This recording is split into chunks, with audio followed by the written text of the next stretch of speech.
Bonsoir à tous, merci de nous retrouver pour cette nouvelle édition. On démarre avec le sommaire. Soupçon de foul play après la découverte du corps d'un homme de 50 ans dans une maison à Solferino ce matin. Il s'agit de Ravi Ramchun qui travaillait comme vigile et jardinier dans cette maison. Des blessures décelées sur plusieurs parties de son corps.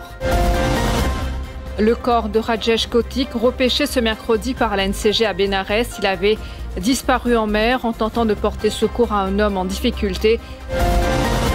Et à Bellemare, 3 personnes sauvées de justesse hier après-midi après que leur kayak ait chaviré en pleine mer. Les autorités ont intercepté plus d'1 kilo de cocaïne d'une valeur estimée à 17 millions de roupies sur un passager kényan de 82 ans à son arrivée à Maurice. L'enquête se poursuit. La roupie mauricienne a récemment enregistré une reprise face aux principales devises étrangères. Selon le gouverneur de la Banque de Maurice, Ramasitanen, cette amélioration est le résultat des mesures prises par la nouvelle équipe dirigeante. L'homme d'affaires Rakesh Kuljory a obtenu la liberté conditionnelle devant la cour de Port-Louis contre 2 cautions de 500 000 roupies et une reconnaissance de dette de 10 millions de roupies. Il avait été arrêté jeudi dernier en compagnie de son frère dans le cadre de l'enquête sur les prêts toxiques liés à l'ex-MPCB.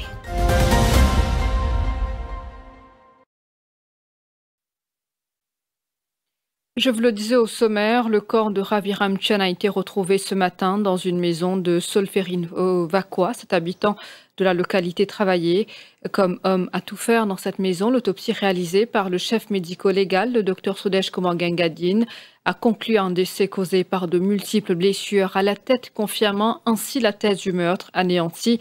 La fille de la victime revient sur ce drame.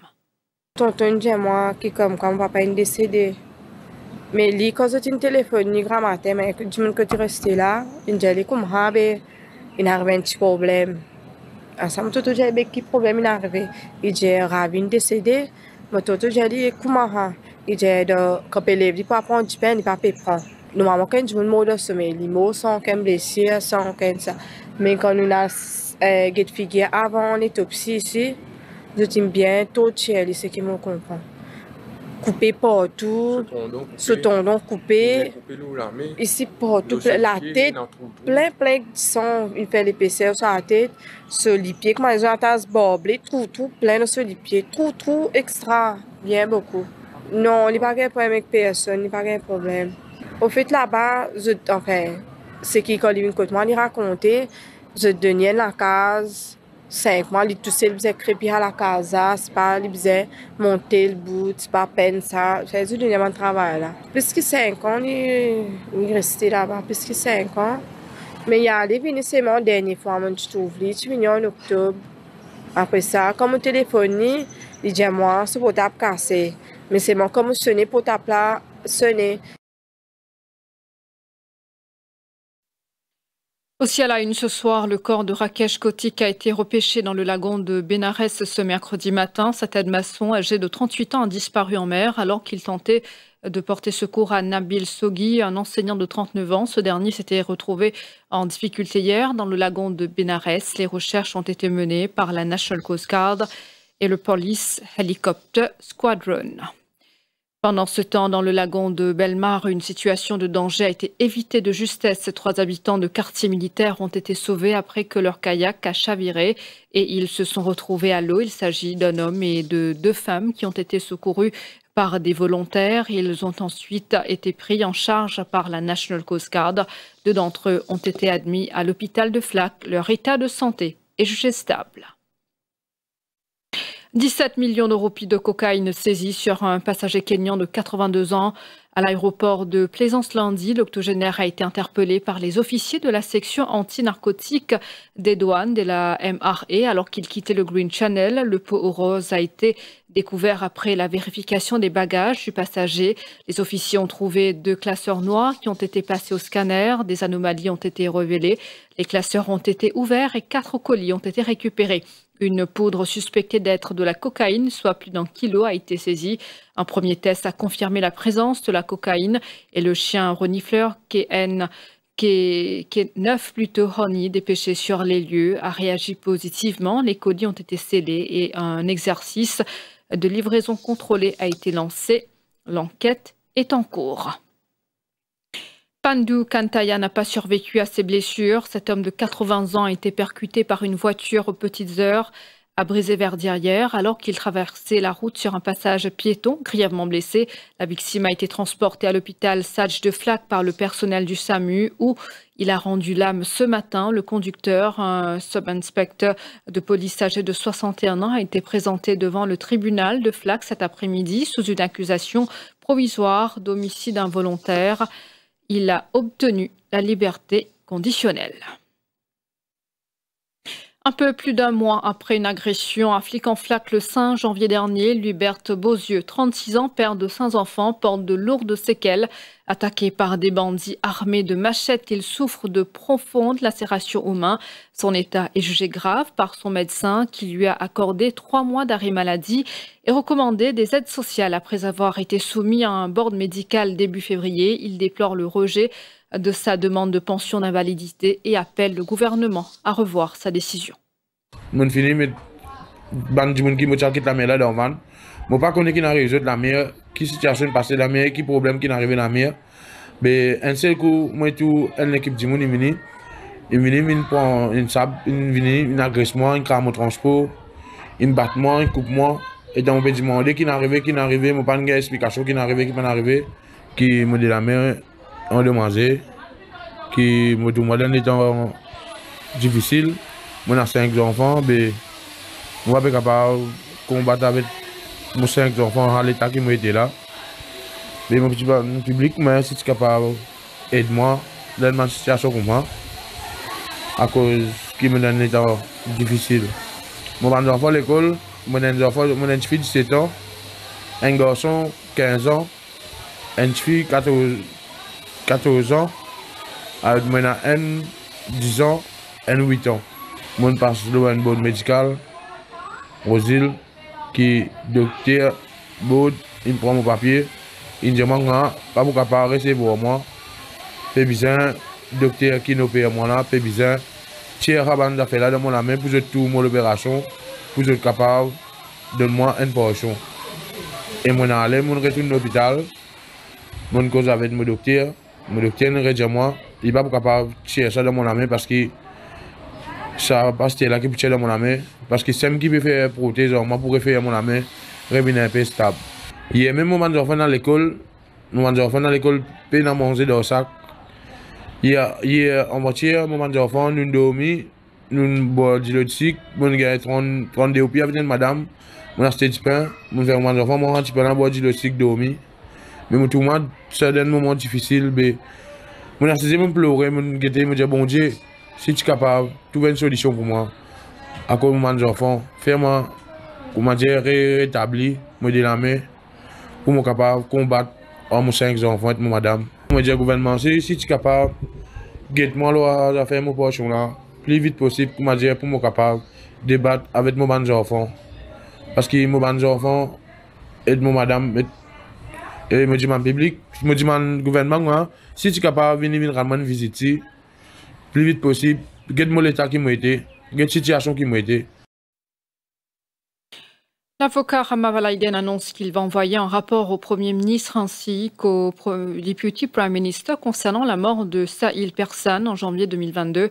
Face à la presse cet après-midi, l'avocat a précisé qu'auparavant, plusieurs lettres avaient été envoyées à diverses personnalités, mais sans succès. Une enquête judiciaire sera bientôt instituée selon le père de la victime. Rappelons que Sahil Persane, âgé de 21 ans, est décédé de manière tragique le 19 janvier 2022 lorsque son véhicule a pris feu alors qu'il était au volant. Le 18 juillet, le papa écrit une lettre sous mon advice au commissaire de police. Bon, dit peut-être, ben là, quand je trouve mon lettre, je t'en tire moi, et donc, je souffre. Papa là, c'est qu'un examen, une réponse même encore. Examen, un acknowledgement même qu'il y a. Nous écrivons Independent Police Complaints. Nous n'allons là-bas aussi. Les 24-19 mars 2024, nous réécrivons une lettre encore. Il y a les mêmes comme ça. Donc, une série de lettres. Nous envoyons une lettre aussi à M. Souroujbali, du bon côté. Nous envoyons une lettre le 22 novembre 2024 à M. Souroujbali après l'élection. Pas de gain, aucune réponse. Plus ça change, demain, une copie du rapport par envoyer Dr Navin Chandra Ramgoolam. J'espère, je t'y ai dit, par envoyer Béranger aussi une copie. nous pouvons demander que la police fasse l'enquête. Je suis le lendemain de mais partout ils couvrent la police. Ils appellent nous, ils couvrent partout. Les deux ont un sentiment. Nous passons un moment bien difficile, ça là. 3 ans, je finis par ça, nous n'avons pas souffert. Je ne suis pas capable d'oublier. Je n'ai jamais oublié d'approuver. Je vais demander la justice. Mes enfants. Également dans l'actualité ce mercredi, ainsi encourageant pour la roupie face aux devises étrangères, le gouverneur de la Banque centrale Rama Sitanen animait une conférence de presse ce matin. Il affirme que depuis à la prise de fonction de la nouvelle équipe, la roupie montre qu'elle se stabilise et malgré le fait que le dollar s'est apprécié sur le cours mondial, Rama Sitanen n'a pas manqué de critiquer certaines décisions prises par l'ancienne équipe qui, dit-il, ont été plutôt politiques qu'économiques. Le gouverneur de la Banque centrale a également rencontré les dirigeants des banques du pays ce matin. Compte rendu, Marc Pierre. Rama Sitanen n'y va pas de main morte. La dernière réunion du Monetary Policy Committee avant les élections générales n'aurait pas dû se tenir. Des directives, selon lui, ont été données concernant certaines décisions. Qui fait nous gagner cette dépréciation-là, une bonne raison, c'est le différentiel de taux d'intérêt entre le dollar et roupie trop grand. Différentiel entre le dollar et roupie trop grand. Parce que quand l'Amérique veut augmenter, la Banque centrale pas augmenter. Et sa dernière Monetary Policy Committee qui tu fait là, en septembre 2024, pas si supposé faire ça. Et il fait ça dans l'instruction. Et les bons, vous dire ça, de vous choquer. Ben, les techniciens, ils ont un modèle macroéconomique qu'ils ont roulé pour dire qu'ils besoin faire. Et recommandation, ça, là, c'est augmente le key rate. Qui fait? Parce que le roupie peut continuer de déprécier et l'inflation peut continuer à augmenter. Aucune décision qu'ils ont pris, exactement le contraire. Au lieu d'augmenter, ils ont baissé. Le gouverneur de la Banque de Maurice ajoute cependant que la roupie a montré des signes encourageants face aux autres devises entre novembre et janvier. Difficile pour nouveau l'équipe à la Banque centrale renverse ce qui n'est arrivé pendant 5 ans, pour prendre les temps. Mais, comme on nous dit en anglais, the direction of travel is good. Entre janvier et le 15 novembre, quand nouvelle équipe est venue, de là, tu as apprécié par 5%. Bon, me donner ça, massif là. De là, tu as apprécié par 5%. La livre par 6,6% et l'euro par 10%. C'est-à-dire janvier 2024 jusqu'à le 15 novembre, quand nous avons une nouvelle équipe. L'excès de liquidité de 34 milliards de roupies sur le marché est l'autre facteur que la BOM a dû faire face. Il y a un excès de liquidité dans les systèmes. Et nous tous connaissons qu'il y a un excès de liquidité, il y a une inflation. Et quand nouveau l'équipe est venue, excès de liquidité, qui est à peu près 34 milliards, quand ils sont rentrés, la Banque centrale il absorbe une partie de cet excès de liquidité-là. Aujourd'hui, il y a à peu près 15 milliards. Il y a une diminution excès de liquidité, mais bien sûr, ça coûte beaucoup d'argent. Le gouverneur de la Banque de Maurice réclame par ailleurs de la patience et du temps pour renverser les décisions prises ces 5 dernières années et d'y comprendre l'impatience de la population concernant leur pouvoir d'achat. La liberté conditionnelle accordée à Rakesh Goldjouri, l'homme d'affaires devra fournir 2 cautions de 500 000 roupies et signer une reconnaissance de dette de 10 millions de roupies. La cour de district de Port-Louis lui a également imposé certaines conditions. Il devra se rendre au poste de police le plus proche de son domicile quotidiennement entre 6h et 20h. De plus, il ne doit pas interférer avec les témoins dans cette affaire. Rakesh Goldjouri et son frère Prameshwar avaient été arrêtés jeudi dernier dans l'affaire des Toxic Loans auprès de l'ex-MPCB actuellement Moubin, qu'il s'agit de prêts d'un montant d'1,2 milliard de roupies pour lesquels plusieurs conditions n'auraient pas été respectées. Son avocat, maître Siddhartha Awaldar, explique que son client reste à la disposition des enquêteurs de la FCC. Aujourd'hui, la FCC vient dire qu'ils ont fait l'objection pour mon client, loin de caution, et aussi que nous pouvons continuer Athènes pour l'enquête continue. C'est une longue enquête. Il y a plusieurs officiers involvés là-dedans. Une longue histoire. Alors, nous expliquons qu'il nous là pour coopérer, pour continuer l'enquête. Et la FCC simplement dire qu'il n'y a pas besoin de se frère. Parce qu'ils ont des témoins dans les mêmes affaires. Alors, il ne faudrait pas se tenir aucun contact. Et là, le magistrat fait une condition pour ce caution. On entendait qu'il pour une décaution de 500 000. Et puis, Finjali, qui ban l'air, il reste dans la case, qui joue, qui a rapporté. Un peu comme nous habitués, attendez, dans ça fait caution. Donc, quand même, manche à suivre, c'est quoi? Vous avez continué l'enquête au FCC? Oui, là, nous pouvons continuer avec M. Gouldjori à la FCC pour continuer à faire la lumière lorsque l'accusation qui se fait de mettre contre lui là. Tout à fait autre chose maintenant. La Renal Disease Patients Association déplore un manque de personnel et des problèmes d'hygiène dans plusieurs hôpitaux à travers le pays, selon le secrétaire général de l'association, Bo Sunaran. Ces carences affectent gravement les patients dialysés. Le manque d'infirmiers met en péril la qualité des soins et les conditions d'hygiène insuffisantes augmentent les risques pour la santé des patients, selon Bo Sunaran. Actuellement, il y a un manque aigu de personnel infirmier dans tous les hôpitaux. Normalement, le ratio là, il est 1 pour 4. Mais actuellement, il dépasse 1 pour 10. Donc, on est capable de réaliser le manque de personnel infirmier dans les hôpitaux publics actuellement. Donc, il y a aussi le manque de médecins énormément. Énormément, quand on fait recruter depuis plusieurs années, et ça peut répercuter un petit peu les conditions dans la salle dans les hôpitaux, comme un patient peut protester, que je trouve un manque d'hygiène et n'a pas capable de nettoyer suffisamment. Et contacté, le ministre de la Santé, Anil Betchour, assure qu'il a pris bonne note de ces doléances et travaille actuellement sur des mesures concrètes pour résoudre ces problèmes. Pas besoin d'oublier que chaque 10 dernières années-là, le recrutement est presque zéro. Ils ont dit nous manque 1500 infirmiers, nurses, sans manquement-là. Nous ne sommes pas capables de compléter dans l'espace de quelques mois, c'est plus difficile. Mais même ça, qui peut faire des marches pour recruter ben nurse, le contrat. Après, ben qui peut détailler, nous pouvons encourager d'autres à venir répondre travail le contrat pour le gouvernement. Et déjà, en ce qui concerne coopter, ça aussi, l'hygiène, nous pouvons prendre ça très sérieux. Et nous, déjà, commence une série de travail dans cette direction-là.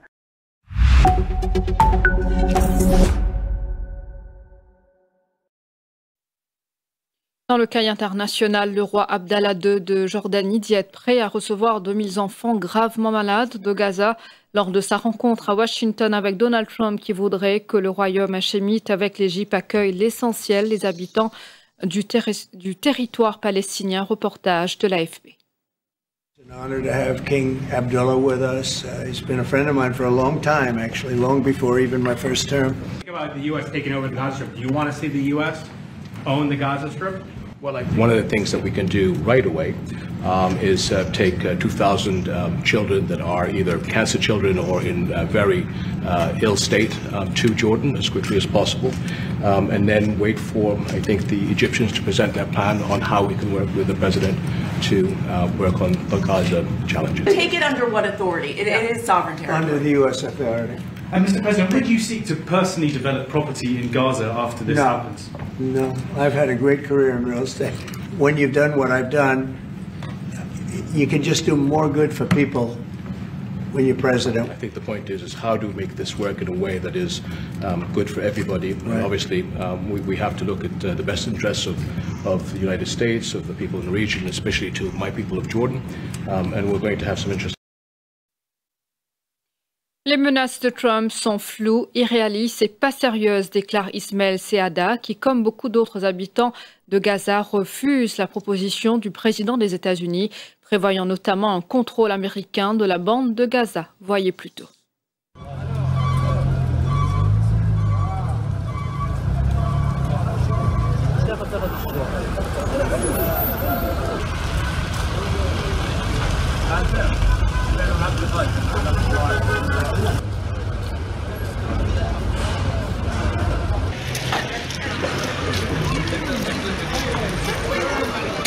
أنا أصلاً يعني ترامب شخصية يعني ما بتستاهلش إني أنا أرد عليها.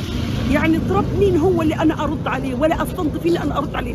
بحس إنه أنا هذا يعني شخص معاق للأمانة، يعني متخلف يعني عقليا حتى شكله جسديا يعني.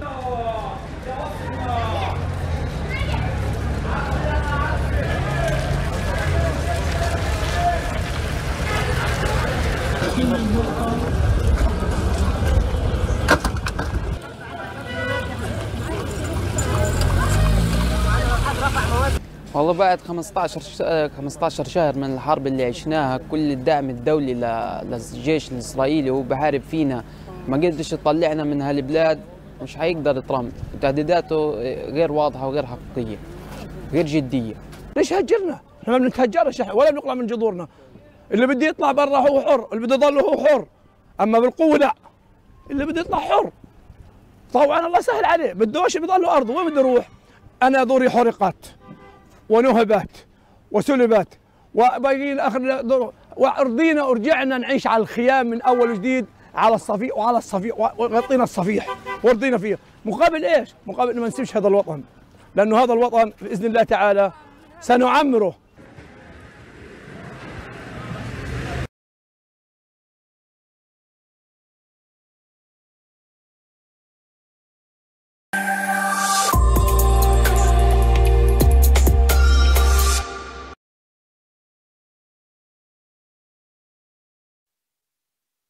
Parlons badminton à présent, soit le championnat d'Afrique au Cameroun. Maurice s'est assuré d'une médaille de bronze dans ce tournoi. Après sa qualification pour les demi-finales du tableau par équipe, Julien Paul et ses coéquipiers ont validé leur ticket pour le dernier carré avec une victoire éclatante 3-0 face au Nigeria ce matin. Actuellement, les Mauriciens affrontent l'Afrique du Sud pour décrocher une place en finale et viser encore plus haut. Et puis football, les barrages allés de la Ligue des Champions se poursuivent ce soir à 21h45. Le club Bruges affrontera l'Atalanta et à minuit, Celtic en découdra avec le Bayern Munich. Dans le même temps, Monaco croisera le fer avec Benfica et Feyenoord sera opposé à l'AC Milan.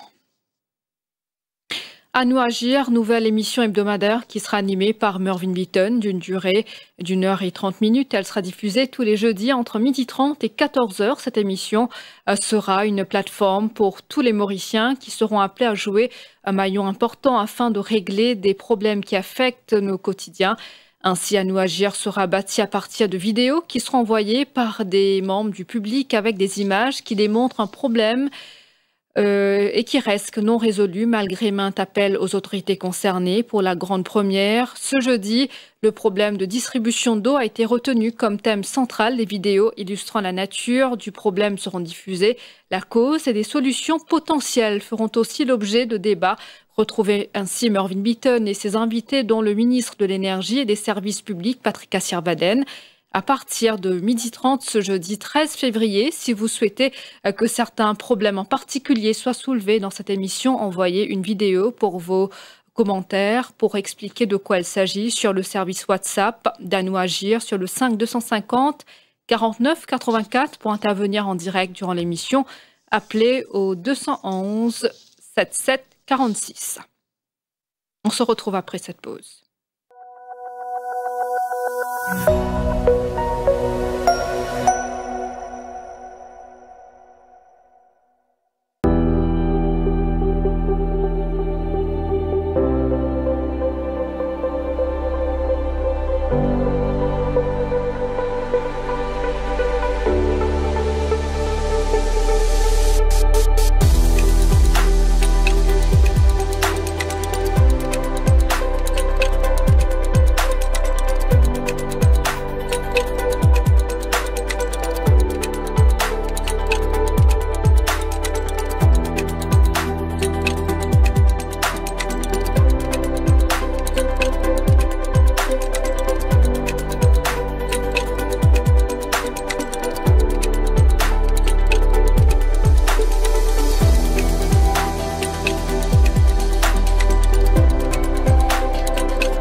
Ce soir, nous allons aborder la structure salariale. Appelez-nous au 211 77 46 ou sur WhatsApp sur le 5 250 49 84. Nous avons avec nous par Zoom le syndicaliste Réal Chiotou de la CTSP. Bonsoir et bienvenue. Bonsoir. Donc la CTSP plaide pour une réforme concernant structure salariale. D'ailleurs, il y a une manifestation qui est prévue ce samedi-là dans Rosehill. Réal Chiotou, qui est une principale revendication qui peut motiver cette action-là? Et comment on connaît le Chila, quand un travailleur gagne ce salaire minimal, ce n'est pas le salaire minimal qui amène sur la case, mais il amène ce minimum garanti de rémunération. Je veux dire, en janvier 2024, quand le salaire minimal il passe à 16 500 roupies, le minimum garanti de rémunération il passe à 20 000 roupies. Et qui fait l'INBISIN passe à 20 000 roupies parce qu'en décembre 2023, le Household Budget Survey qui fait une faire, ça veut dire le Average Monthly Expenditure, il révèle qu'une famille composée de 2 adultes, 2 enfants, il dépense environ 42 000 roupies par mois. Et quand on prend ça, le N.4 bread earner, il tourne autour de 21 000. Donc, en 2023, quand il y a une consultation, tu évoques ce point-là qui, avec si un ne pas gagné 21 000 roupies, il faut parce qu'il est dans malnutrition. Et c'est là que le minimum garanti de rémunération finit augmente. Ça, l'année-là, en janvier 2025, compensation salaire, 1610 roupies pour tout le monde jusqu'à 50 000 roupies. Mais le minimum garanti de rémunération, il reste 20 000. Ça veut dire là, un travailleur qui, ce salaire minimal, il est augmenté par 610, il met 17 110, mais il peut continuer à amener 20 000 roupies sur la case. Qui veut dire 600 roupies de compensation qu'il nous donnait, il pas de profit au travailleur, mais le final diminuer public expenditure, le final diminuer dépenses de l'État. Et nous tout ça peut venir, depuis début décembre, nous avons adressé une lettre au ministre du Travail, qui, semaine dernière, il dit, mais malheureusement, et nous ne sommes pas capables tous minimum garantie de rémunération, parce que CSG est déficitaire de 22 milliards. Pour nous, au niveau de la CTSP, ça ne passe pas. Parce que CSG, ce n'est pas un fonds, c'est une carte sociale, et quand collecter ça là, il y a donc consolidateur.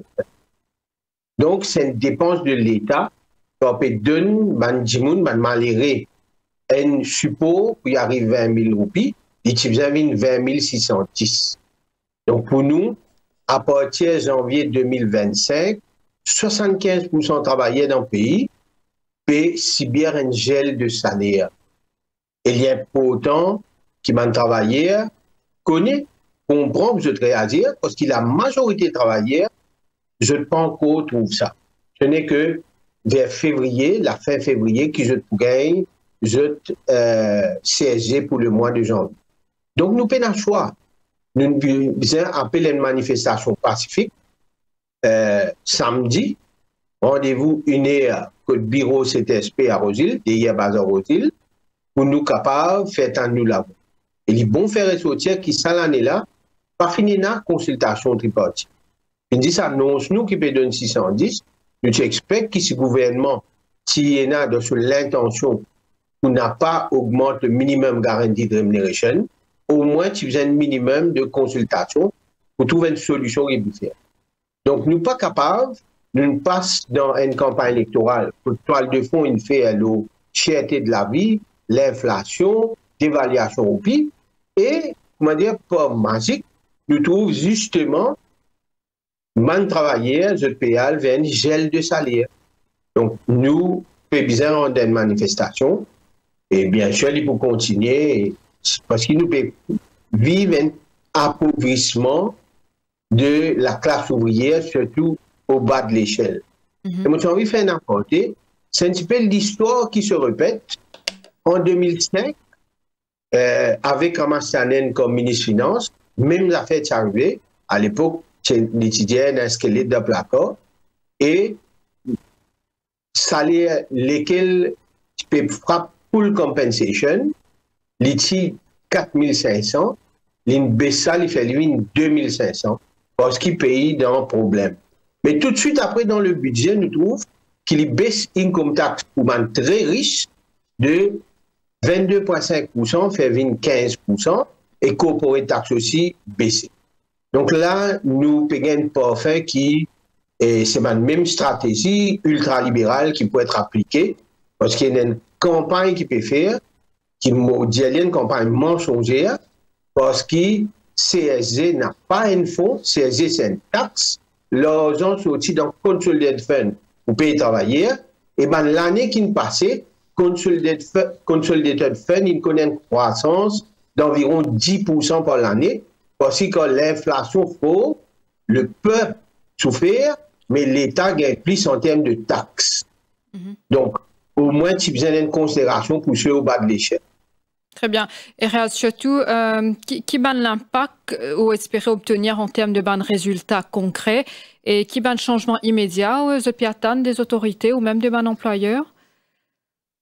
Bon, nous pouvons expecter que le gouvernement appelle une vraie consultation tripartite sur ce sujet-là, parce qu'il n'est pas possible que 75% travailleurs dans le pays qui touchent salaire minimal, je te dans un appauvrissement et encore pour dire qui fait un jeunesse petit pays. Donc il y a autant de points qui ont envie de discuter. Je vous ai dit, bientôt le gouvernement pour faire 100 jours, 10 salaires, pas encore il n'y a aucune consultation avec aucun syndicat, pas encore il n'y a, pas encore être à l'écoute qui a un problème qui nous peut gagner. Donc, on espère que ça motive un petit peu les décideurs politiques pour être à l'écoute et non pas imposer aux travailleurs. Très bien. Et nous connaissons que la CTSP, quand même, les plaide pour une rémunération basée sur une responsabilité et même une tâche. Comment ça capable de mettre en place concrètement sans qu'il perturbe le marché du travail? Bon, déjà, le système des salaires Maurice est anticonstitutionnel parce qu'il dit si bien une discrimination, je gagne, je casse, pas par rapport à je travail, je t'input, mais par rapport à secteur qui je t'étais.